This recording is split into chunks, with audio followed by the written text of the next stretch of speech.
This is a Peugeot 406 diesel estate. Got the HDI 110, which is a 2 litre common rail diesel, but that's beside the point. Basically, the alternator stopped working, so I didn't start filming right away because a straightforward job, but it started turning out more interesting, so this is what I did to repair the alternator. Right.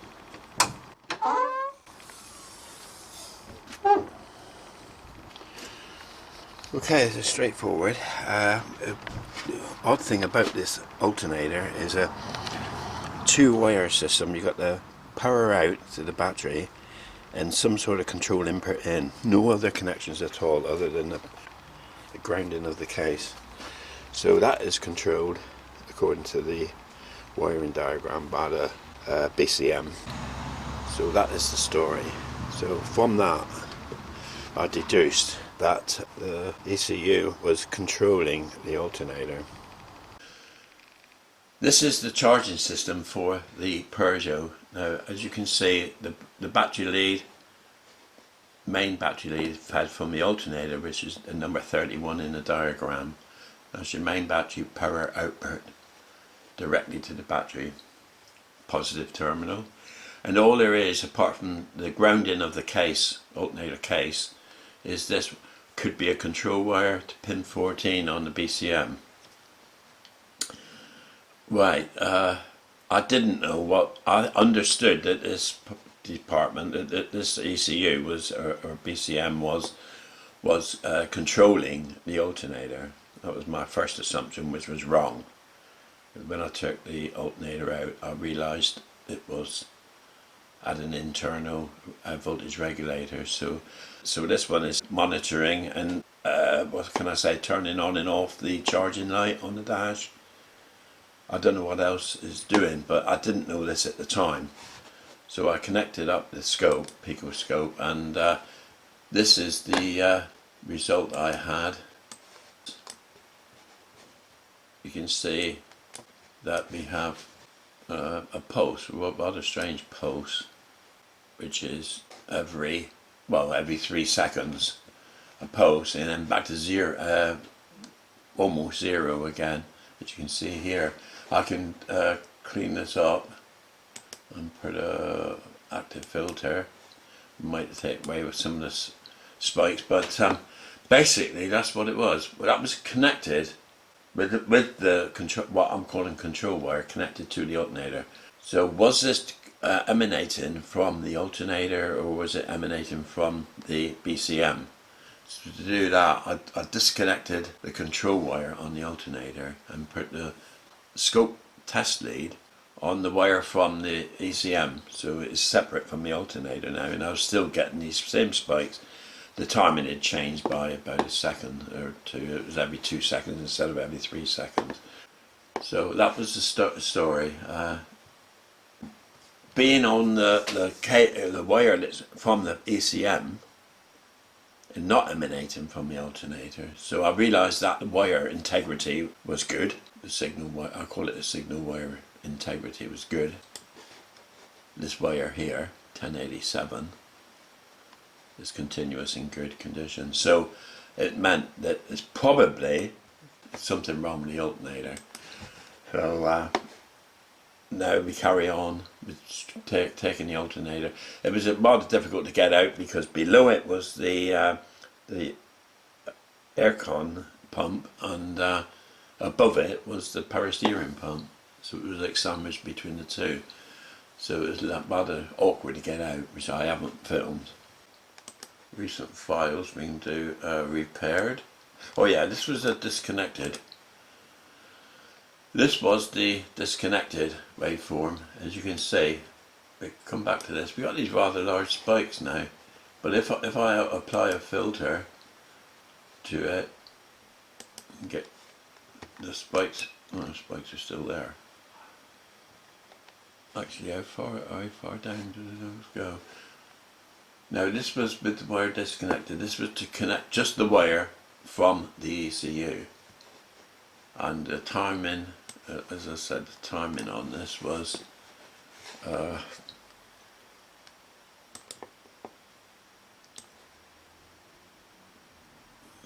say there to there. Now it's every, well, 1.2 seconds, 1.3 seconds. So that was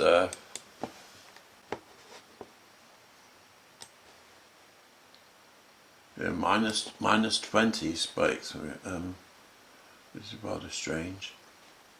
But there you go. But that was the story I got. I knew it was the wire between the ECM and the alternator was okay.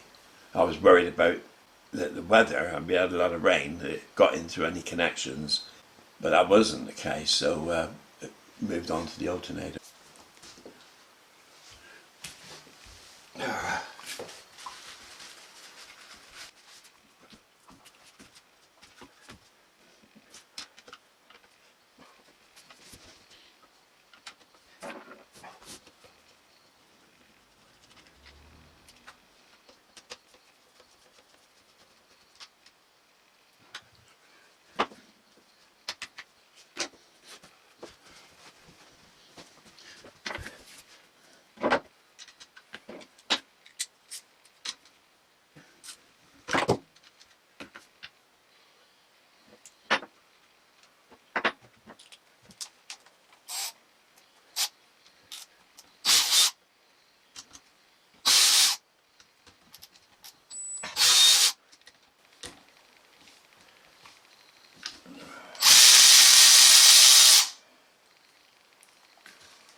There's a problem.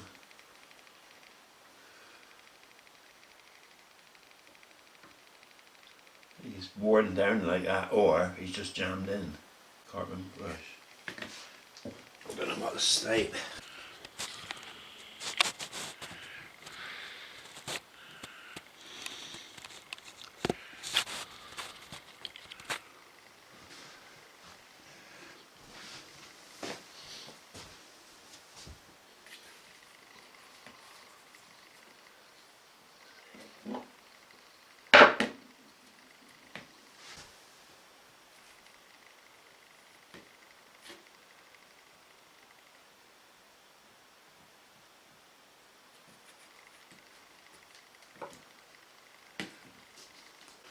You can see that the slip ring is pretty much knackered as well.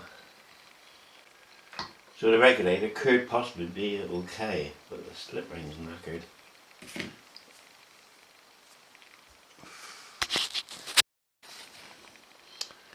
Here it is in its glory. That's the problem.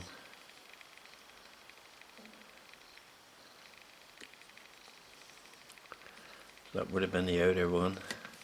Looks like it might have been arcing a lot because of poor contact.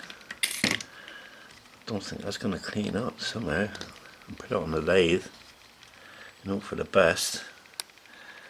That's what we can do really. Okay, this is the setup in the lathe.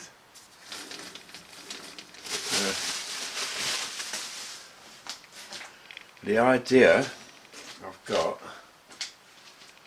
is to use This is a belt off a Black & Decker sort of chisel style sander. I've turned the belt inside out so the abrasive side is inside. And I'll have this one turning on the lathe slowly and keep my hands well out of the way and rough it down smooth. I can always finish off with, I'm thinking of using something like a socket over there, with a socket packed out with some wet and dry paper, just to do the final finishing. And now I can do that from out here, so no way am I going to put my fingers in around here, because if anything catches up, the entire body's going to rotate. The only thing that's stopping it is this bar here, which is attached to the cross slide. So that's the setup. I can zoom in a little bit.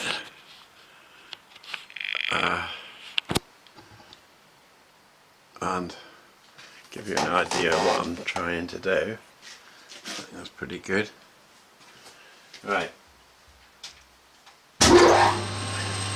That's my lowest speed. That's an example of what I was planning on doing. Like so.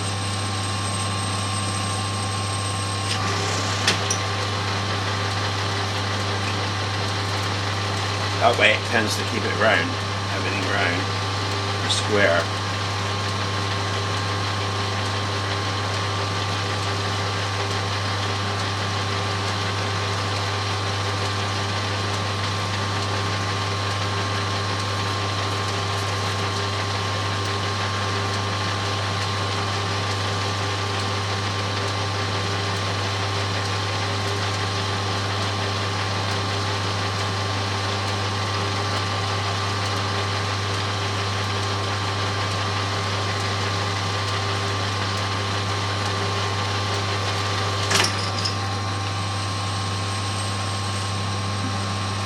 I think it's working, it's just a slow process.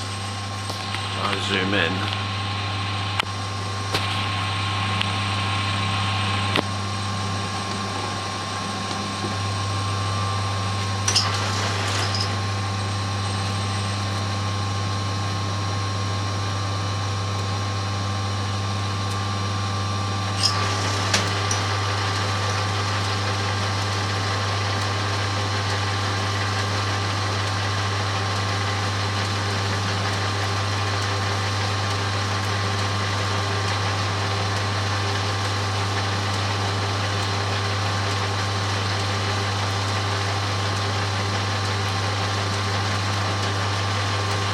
It's actually working, it's improving.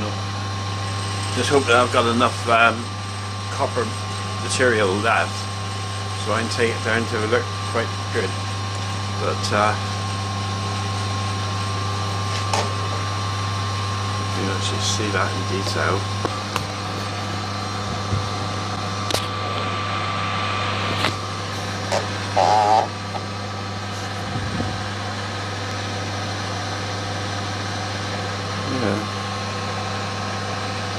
Yeah, possible.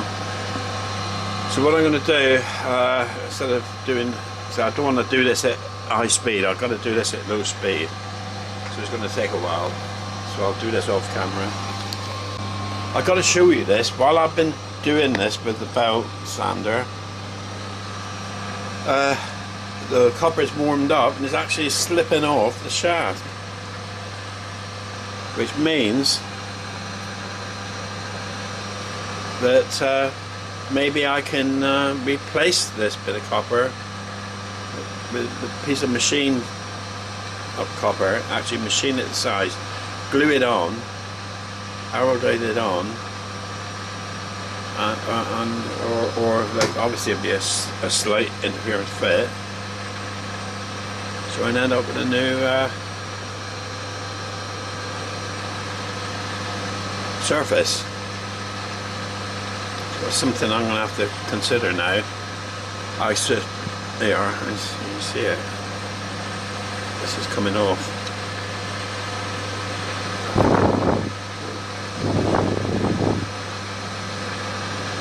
Shame really, because I was halfway doing it. But anyway, I'm going to look at that and just let you know what I decide on. Okay, the that sleeve, copper sleeve, is, I've removed it completely. This is it here.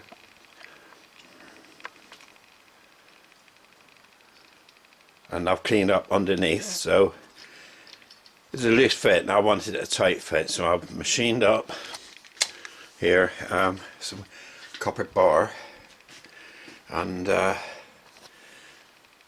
it's I think is a about 0.05 of a millimeter small. So what I want to do is, once I cut this off, heat it, and that so it'll be a press fit, a light press fit, but it'll shrink and grip harder. Outside, this was the only bit of copper bar I had of any. This is slightly undersized, unfortunately, but I'm going to have to live with that. But it's something I don't want to do on camera, because I want to see exactly what I'm doing. Okay, this is the setup I'm using here. I've got the alternator rotor part in the 3-jaw chuck, and more or less lined up in line with the axis of the lathe.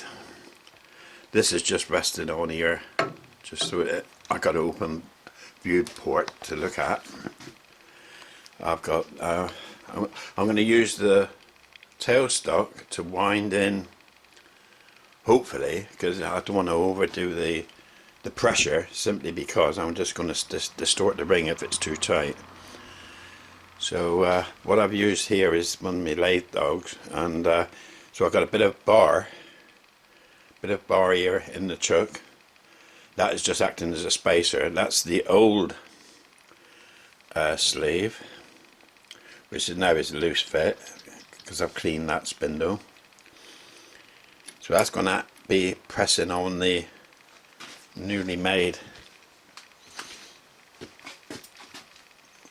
if I find it, the newly made one. So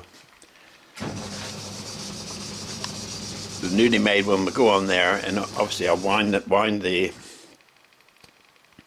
tailstock in to push it onto there. I'm going to hopefully expand it while it goes on using the heat gun here. So with any noise you hear will be the heat gun, it won't be the lathe turning or anything, so that's off. Okay, here it goes. Let's hope this works.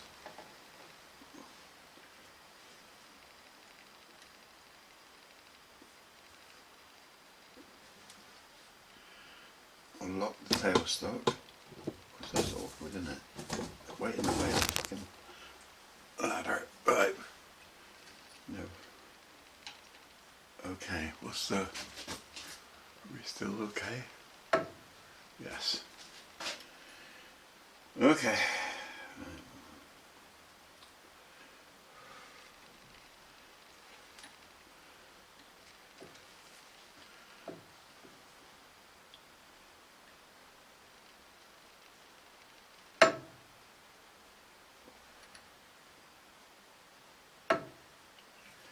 Okay.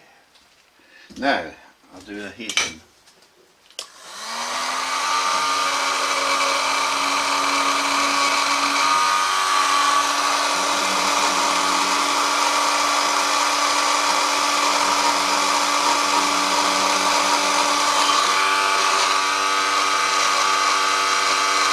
Actually, that's heating up quite quickly.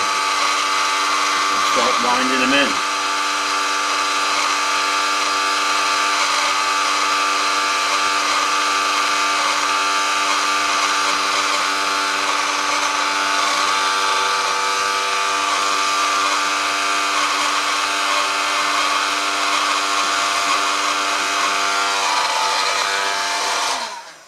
Well, I think we've done it. I think we've done it.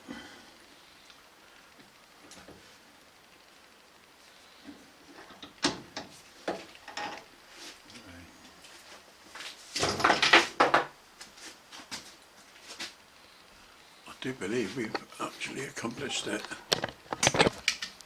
Right, let's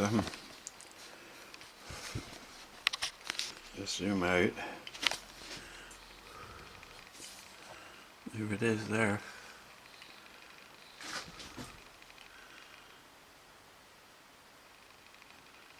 Let's hope that will work. Okay, this is the finished result. I think it's pretty good. I've actually measured it, and it's 15.0, 1498. So that's actually grown 0.5 of a mil in diameter by heating it and having a press fit on the shaft. Everything is in place, nothing distorted or anything. All I want to do now is just check to see if we got continuity and it's not a dead short. So I'll use my meter and right, I don't know if you actually see that or not. Right, so together we got 1.2 ohms, that's just the leads, and across the coil is 2.8 ohms. So that's what 1.6 ohms of the actual winding. So it's not a dead short circuit or anything. So far so good. It has got continuity as well. So with that in mind, the next thing was to clean the tunnels as much as I can where we got the carbon brushes. So the short one that was jammed in is sprung loaded. I would like to have changed these over, but the thing is they're both, I think they're both about the same diameter now. So if I check the original, which I have cleaned up a bit, that's 15.4 mil, 15.4, and this one 15.03. So not a lot in it really, is it?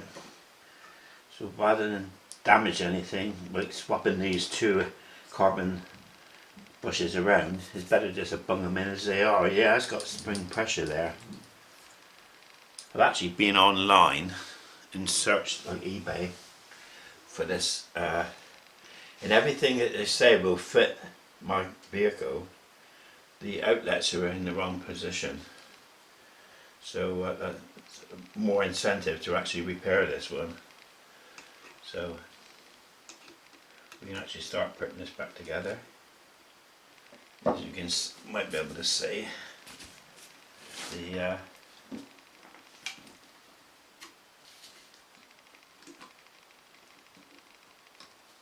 there you are.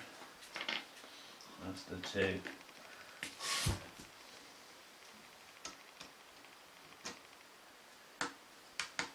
Sim. That's the brushes in. We're in business. So what I'm going to do now is reassemble it, which is obviously straightforward. And I would like somehow to actually test it before putting it back in the car, because putting it back in the car is a bit of a pain. I've got to take off the power steering pump and this and that and everything else, take the wheel arch out to get the fan belt or the secondary belt threaded through all the pulleys. So I really want to make sure, I would like to make sure that it's working before I actually put it back on the car. So I'll if I devise a method of doing that, then I'll turn the camera on again. But for now, I'm just going to simply rebuild this. I've got the Peugeot scope set up, 20 volts division on A and B channel. A channel, the blue wire, is going to the control. I call it control input, but now it's the wire that goes from the alternator to the ECU. The yellow one is just simply battery voltage. Both negatives are on the battery negative terminal. Okay, everything's back in. Hopefully it'll work. I'll start the time base running.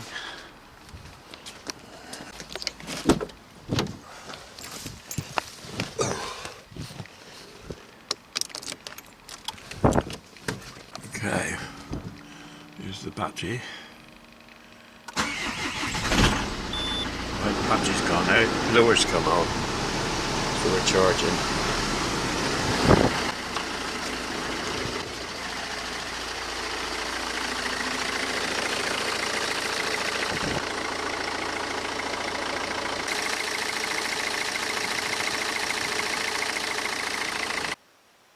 Now this is the repaired version. As you can see, we've jumped from 0 up to 12.5.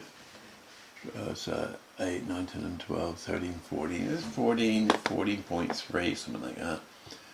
Doesn't really matter. I'll do a small section of this. You can see the waveform, and again, if I add some filter in here, this is the battery. The red channel's the battery, and the blue channel's the alternator control input output. The control input output. We got whatever. So we'll do that as well. I think we can do. We'll filter both channels there. Okay. Now if I bring up and down, oops.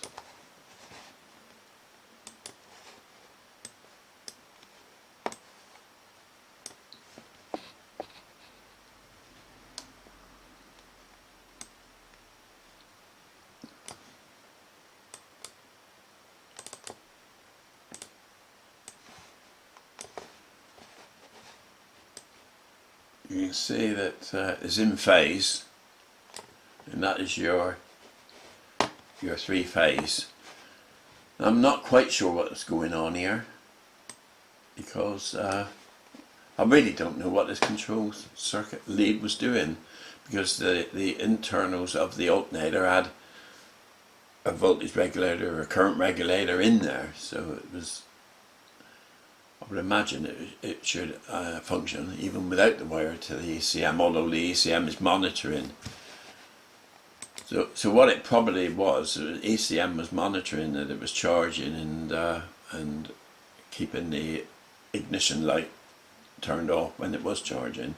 And if it was decided it wasn't charging, then it would turn off non-essential power drains, like devices like, for instance, the heater blower motor and so on. So basically, yeah, that's the good waveform. It was riding. The AC waveform was riding between 14.4 and 14.5. And the other one was about, well, a volt lower, 13.76. Aye, drop over the diodes really, isn't it? We're talking about 0.6 of a volt. The control input waveform is like 0.7 of a volt lower than the output, so it's the other side of the diodes basically. But that is the good waveform, so here you go.